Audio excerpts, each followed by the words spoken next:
ایک دفعہ کا ذکر ہے کہ ایک چھوٹے سے گاؤں میں ایک فاطمہ نام کی لڑکی رہا کرتی تھی۔ فاطمہ ہمیشہ دوسروں سے ہمدردی سے پیش آتی، جس کی وجہ سے اکثر لوگ اسے پسند کیا کرتے تھے۔ پھر گاؤں میں ایک میلہ لگا۔ اس میلے کے ختم ہونے کے بعد گاؤں کے اکثر لوگ بیمار ہونا شروع ہو گئے۔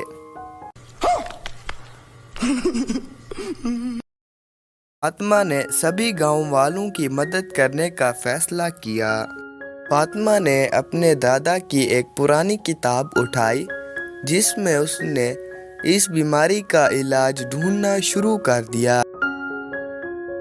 پھر فاطمہ کو اس کتاب میں ایک نسخہ ملا جس کی وجہ سے یہ بیماری دور ہو سکتی تھی۔ فاطمہ نے گاؤں میں جا کر وہ جڑی بوٹیاں اکٹھی کی اور دوائی بنانا شروع کی۔